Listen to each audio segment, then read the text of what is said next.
Nobody expected a late-night comedian to deliver the most devastating political breakdown of the year. But that night, Jimmy Kimmel sat behind his desk, looked into the camera, and tore apart the longest State of the Union address in modern history with a precision that made professional analysts look lazy. And the worst part, he did it while making people laugh so hard they almost forgot how uncomfortable the truth underneath actually was. The studio looked the way it always does, warm lighting bouncing off the polished desk surface. The band had just finished their opening set, instruments still humming with residual energy. The audience was settled in, buzzing with that familiar late-night anticipation, the kind of easy, expectant mood that comes when everyone already knows the topic before the host says a single word. Because tonight, there was only one topic: the speech. The endless, sprawling, impossible-to-ignore speech that had just been broadcast to the entire nation barely an hour earlier. Jimmy Kimmel walked out from behind the curtain, and right away, something was different. His usual grin was there, but it carried an edge tonight. Sharper around the corners. His eyes weren't scanning the crowd for warmth the way they normally did. They were locked forward, already loaded with something he clearly couldn't wait to say. He adjusted his tie, sat down, leaned into the microphone, and without any warm-up, without any throwaway joke to ease into the night, he said America had just been forced to sit through the longest, strangest, angriest State of the Union address anyone could remember. The audience laughed. But it wasn't the comfortable kind. It was the kind of laugh that comes when people recognize something they've been feeling all evening, but haven't been able to put into words yet. The kind of laugh that says, yes, that's exactly it. And Kimmel wasn't done. He was barely getting started. He called it the Burger King speech. Fast food politics. Extra grease. Way too salty. Too long for anyone's system to handle.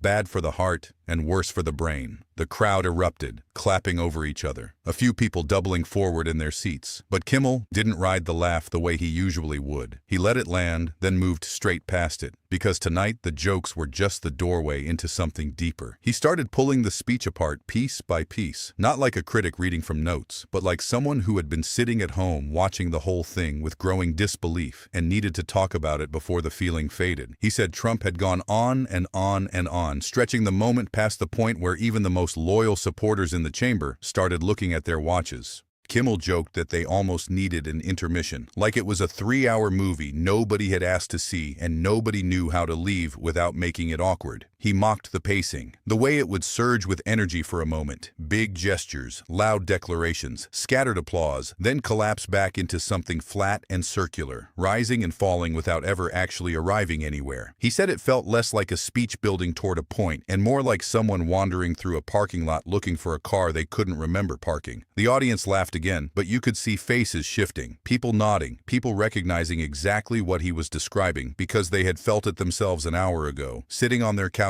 waiting for the speech to land on something solid and watching it keep drifting instead. Then Kimmel shifted gears. The jokes pulled back just slightly, and the tone dropped half a shade cooler. He said a State of the Union is supposed to do something specific. It's supposed to ground a country, meet people where they actually are, acknowledge reality, not just the version of reality that sounds best from behind a podium. It's supposed to show some kind of shared direction, some honest recognition of what's working and what isn't, some moment where the leader steps outside the performance and speaks to the people like they're adults who deserve the truth. Instead, he said, what America got was something completely different. A show, a long, polished, endlessly confident show where everything was perfect, every problem belonged to someone else, and every concern was brushed aside with a smile and a louder voice instead of an actual answer. The audience shifted in their seats. The laughs were getting quieter now, not because it wasn't funny, because it was starting to feel too real. Kimmel said the strangest part wasn't the optimism. Optimism is fine. Optimism in a leader can be powerful. The strange part was the disconnect, the feeling that the speech was being delivered from inside a completely different version of the country than the one people were actually living in. Like watching someone describe a beautiful sunny afternoon while you're standing in the rain, soaking wet, wondering if they even noticed the weather. He let that image sit for a moment. The studio got quieter. A few people in the front row exchanged glances. The cameras caught it all. Every raised eyebrow, every slow nod, every face that said, I felt that too. Then he tightened the focus even further. He started listing what was missing. Not what was wrong with the speech, but what wasn't there at all. Real acknowledgement of the pressure ordinary families were feeling. Real engagement with the difficult questions that didn't have easy answers. Real moments of humility, where a leader stands in front of the nation and admits that some things are hard, some things aren't working yet, and some things need more time and more honesty than a standing ovation can provide. None of that was there, he said. Instead, the speech kept cycling through the same pattern over and over again. Praise, blame, repeat. Praise for everything connected to the administration, blame for everything connected to anyone else. And then repeat, louder, longer, with more hand gestures and bigger words, but the same hollow center. He said it sounded less like leadership and more like someone trying to convince a room of something that wouldn't need convincing if it were actually true. That line didn't get a big reaction. It got something worse. It got silence. The kind of silence that happens when a thought lands so precisely that laughing at it would feel like looking away from something you need to see. Kimmel kept going. He said the speech had energy, but no direction, volume, but no weight. It moved fast in some places, dragged painfully in others, but never once settled into something that felt grounded or real. He compared it to being stuck in a conversation with someone who talks for 45 minutes straight, but never actually answers the question you asked. They just keep circling, keep redirecting, keep bringing everything back to themselves until you forget what you even wanted to know in the first place. The crowd laughed at that one, but it was a different kind of laugh now. Sharper, more knowing, the kind that comes from recognition, not surprise, because everyone in that room had been in that conversation. Everyone watching at home had been in that conversation, and they all knew exactly who Kimmel was describing without him needing to spell it out. And then the temperature dropped again. Kimmel's voice got lower, his posture changed. He wasn't leaning forward anymore. He was leaning back, looking into the camera with the kind of expression that meant the comedy was stepping aside for something else entirely. He said what stood out most about the speech wasn't what was said, it was what wasn't. The absence of reflection, the complete lack of pause, the total refusal to step outside the performance for even one moment and speak plainly. He said when a leader talks for that long and still doesn't make people feel understood, it creates a strange kind of emptiness, like walking into a room where something important was supposed to be waiting for you, but when you arrive, the room is bare, the furniture is there, the lights are on, but the thing you came for never showed up. The studio went quiet, not uncomfortable quiet, heavy quiet, the kind of quiet that happens when a room full of people collectively realizes they're not just watching comedy anymore, they're watching someone say the thing they've been thinking but couldn't quite shape into words. Kimmel let the silence hold for a beat longer than felt natural. Then he moved again, his voice steady, his rhythm deliberate.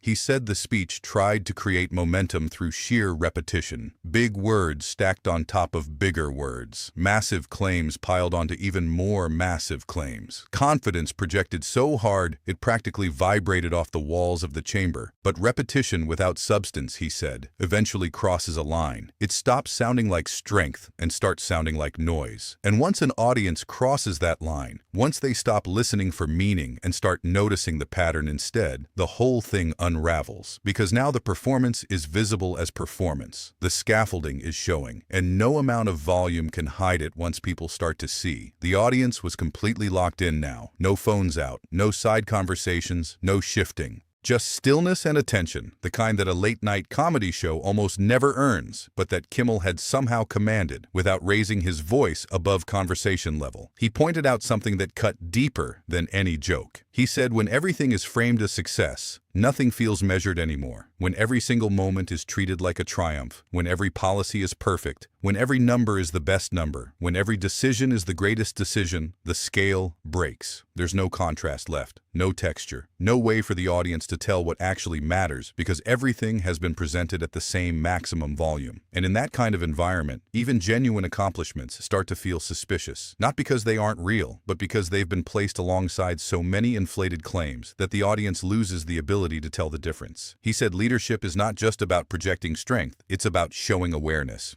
Strength without awareness is just noise with good posture. And when awareness disappears from a speech, even the most powerful delivery starts to feel hollow, like a building with no foundation. It looks impressive from the outside, but you wouldn't want to stand inside it during a storm. That line landed differently, not because it was louder than the others, because it was quieter, more precise, more carefully placed. The kind of observation that doesn't explode on impact but sinks in slowly and keeps sinking long after the moment passes. Kimmel leaned back slightly in his chair, his fingers resting on the desk, his eyes still locked on the camera. He said the speech kept returning to one central idea without ever actually saying it directly, that everything was under control, everything was working, everything was moving in exactly the right direction. But if that were fully true, he said, it wouldn't need to be repeated so many times. A person who is genuinely confident says it once and moves on. A person who is trying to convince themselves says it over and over, each time a little louder, each time a little more insistent, as if volume alone could close the gap between the claim and the reality.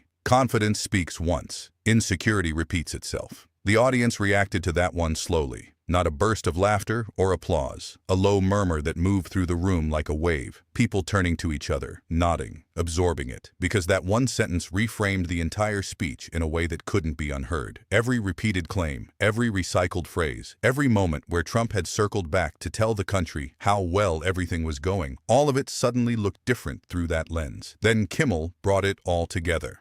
He straightened up, looked directly into the camera one final time, and spoke with the kind of clarity that only comes when someone has been building toward a single thought for an entire monologue and finally reaches it. He said what made the speech feel so strange wasn't just that it was long. Plenty of important speeches are long. It wasn't just the tone. Plenty of leaders speak with confidence and force. What made it feel strange was the gap. The distance between what was being described from that podium and what people were actually feeling in their homes, at their kitchen tables, in their daily lives. And that gap, he said, is where doubt begins to grow. Not from opposition. Not from political attacks, not from media criticism, from something much simpler and much harder to fight. Comparison. What you hear from the podium versus what you experience when you walk outside. What you're told is happening versus what you see with your own eyes. That was the center of it, the core.